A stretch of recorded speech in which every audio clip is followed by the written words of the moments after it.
Hello everyone, स्वागत है आपका आपके यूट्यूब चैनल डीप्स एजुकेशन में।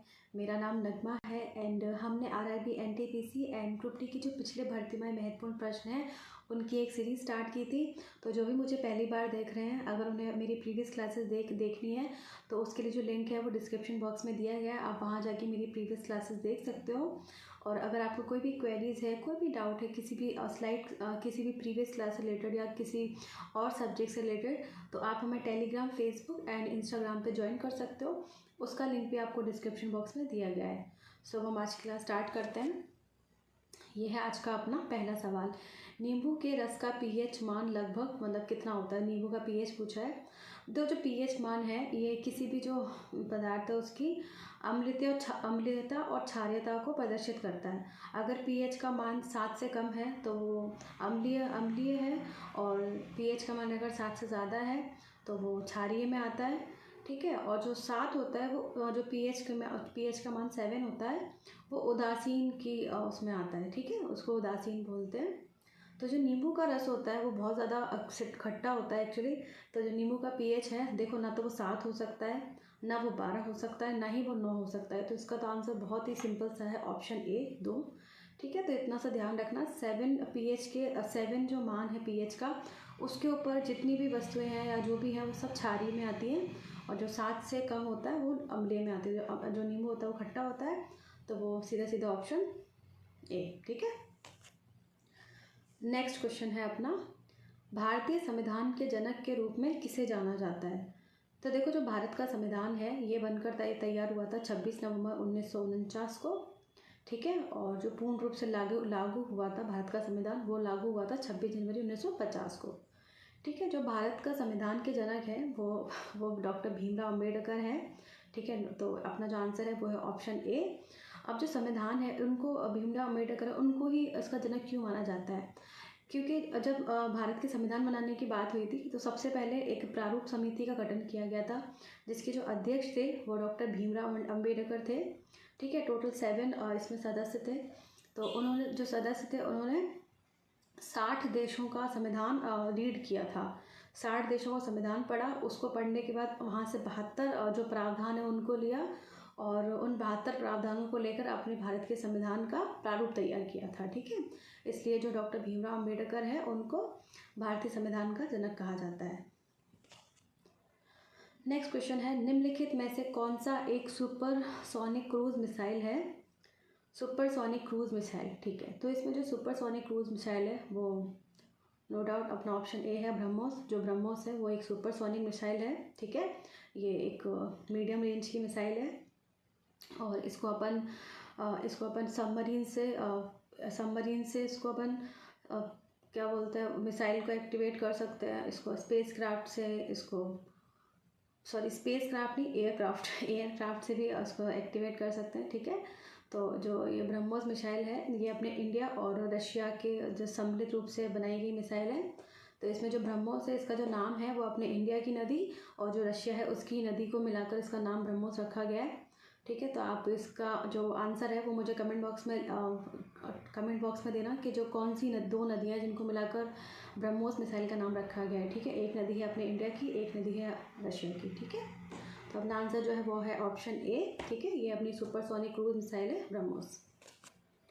नेक्स्ट क्वेश्चन है, जिम कॉर्बेट राष्ट्रीय उद्यान कहाँ पर स्थित है? बेसिकली इसमें पूछा गया है। तो देखो, जो जिम कॉर्बेट नेशनल पार्क है इसके बारे में हमने बहुत सारा डिस्कस किया हुआ है कि इसको कैसे बनाया गया है। इसका जो थोड़ा सा इसका बैकग्राउंड भी हमने देखा था कि कैसे कैसे ये नेशनल पार्क बन के तैयार हुआ, इसका नाम किसने दिया था। तो अगर आपको इसके बारे में पूरा देखना है तो आप मेरी जो प्रीवियस क्लास है 9 नंबर की क्लास है, आई थिंक 9th क्लास है, तो वो आप देख सकते हो। उसमें हमने इसको काफ़ी अच्छे से डिस्कस किया हुआ है। ठीक है, अब इसमें जो आंसर है वो ऑब्वियसली ऑप्शन सी है, उत्तराखंड। ठीक है, नैनीताल में स्थित है ये, उत्तराखंड में। ठीक है, अब नेक्स्ट क्वेश्चन देखते हैं, जातक कथाएं ये तो पढ़ने की ज़रूरत नहीं है। जातक कथाएं, इसमें जातक कथाओं से रिलेटेड सिर्फ एक ही क्वेश्चन आता है कि किस धर्म से सम्मिलित है। तो ये जो है अपना ऑप्शन डी, बौद्ध धर्म से संबंधित है। ठीक है, इसको हमेशा याद रखना। बहुत सारे जो एग्जाम्स हैं उनके अंदर ये क्वेश्चन पूछा गया है। जातक कथाएं मीन्स भगवान बुद्ध। ठीक है, पाइथन है वो क्या है? देखो जो पाइथन है वो है ऑप्शन बी, प्रोग्रामिंग भाषा एक, जैसे कि अपनी अदर लैंग्वेज होती हैं, और जैसे कि जो language C plus plus Java, तो वैसे ही एक पाइथन होती है जिसके अंदर जो है प्रोग्राम क्रिएट किए जाते हैं इन लैंग्वेज में, ठीक है। तो पाइथन भी उसी प्रकार की एक भाषा है। हुमायूं नामा जो है वो गुलबदन बेगम ने लिखी थी। इसको तो देखने की ज़रूरत ही नहीं है। जो गुलबदन बेगम है वो हुमायूं की बहन थी, ठीक है। हुमायूं नामा जो हुमायूं के जीवन की जितनी भी घटनाएं हैं, जो भी उनके लाइफ में हुआ, सब के बारे में हुमायूं नामा में लिखा गया है। तो जो ऑप्शन है बी, गुलबदन बेगम, ठीक है। निकट दृष्टि दोष मायोपिया वाले व्यक्ति की दृष्टि को सही करने के लिए किस प्रकार के लेंस की आवश्यकता होती है। देखो जो मायोपिया है, निकट दृष्टि दोष, ये होता क्या है। निकट दृष्टि दोष मतलब कि इसमें जो निकट है ना, निकट मैं बताती हूँ, जो इसमें जो प्रतिबिंब बनता है ना, वो अपने जो लेंस होता है उससे पहले बन जाता है, ठीक है। तो जो लेंस से पहले बनता है, इसलिए जो निकट की वस्तुएं जो है ना वो तो एकदम स्पष्ट दिखाई देती हैं, एकदम साफ दिखाई देती हैं, और जो दूर की वस्तुएं जो है वो अपन को अस्पष्ट दिखाई देती हैं, इसलिए इसको निकट दृष्टि दोष बोलते हैं, ठीक है। निकट मीन्स निकट की वस्तुएं साफ दिखाई दे रही है, बस इतना सा ध्यान रखना। तो मतलब दूर की वस्तुएं बिल्कुल एकदम धुंधली धुंधली से दिखाई देती है। इसके अंदर जो लेंस यूज़ किया जाता है वो किया जाता है अवतल लेंस, ठीक है। ऑप्शन अगर देखें तो इसके अंदर डायरेक्ट नाम नहीं लिखा, इसका जो है ऑप्शन बी, डाइवर्जन लेंस, ठीक है। और जो मायोपिया है बेसिकली जो यंगस्टर्स होते हैं उनके अंदर काफ़ी पाया जाता है, ठीक है। नेक्स्ट क्वेश्चन है अपना, गीत गोविंद किसने लिखा था। गीत गोविंद है ये जयदेव ने लिखी थी, ठीक है। इसमें जो है ऑप्शन ए, जयदेव ने गीत गोविंद लिखी थी। और जो अपने राणा सांगा थे, मेवाड़ के राणा सांगा, उन्होंने जयदेव की जो गीत गोविंद पुस्तक थी इसके ऊपर टीका लिखी थी, ठीक है। तो इसमें आप इतना सा ध्यान रखना, गीत गोविंद जयदेव ने लिखी थी, और जो जयदेव की गीत गोविंद है इसके ऊपर टीका किसने लिखी थी, राणा सांगा ने, ठीक है। इसके बारे में बस इतना ही सफिशिएंट है। और ये रहा हमारा आज का लास्ट क्वेश्चन। 8 नवंबर 2016 को विमुद्रीकरण डिमोनेटाइजेशन की घोषणा के समय भारतीय रिजर्व बैंक के गवर्नर कौन थे। ओके, तो देखो जो डिमोनेटाइजेशन है ये तो सबको पता होगा, 8 नवंबर 2016 को हुआ था।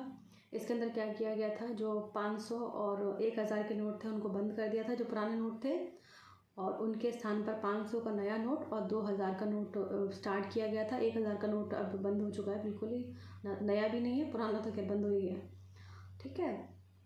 तो उस टाइम जो गवर्नर थे वो थे उर्जित पटेल, ऑप्शन बी, ये याद रखना। उस टाइम पर उर्जित पटेल जो थे वो भारतीय रिजर्व बैंक के गवर्नर थे। करंट में कौन है, तो इसका जो आंसर है आप मुझे कमेंट बॉक्स में दें, अपने जो भारतीय रिजर्व बैंक है उसके करंट गवर्नर कौन है, ठीक है। तो ये था हमारा आज का लास्ट क्वेश्चन। Thank you. आप इस चैनल को सब्सक्राइब करें, और मेरा वीडियो अगर आपको अच्छा लगे, आई होप आपको अच्छा लगा हो, तो वीडियो को लाइक करें, शेयर करें एंड कमेंट करें जो मैंने 2 क्वेश्चंस पूछे हैं उनके बारे में। और अगर आपको इस वीडियो का PDF चाहिए विद आंसर्स तो आप टेलीग्राम से डाउनलोड कर सकते हो, उसका लिंक भी आपको डिस्क्रिप्शन बॉक्स में दिया गया है। सो कनेक्टेड रहें, ठीक है, और अच्छे से पढ़ाई करें अपने एग्ज़ाम्स के लिए। Thank you.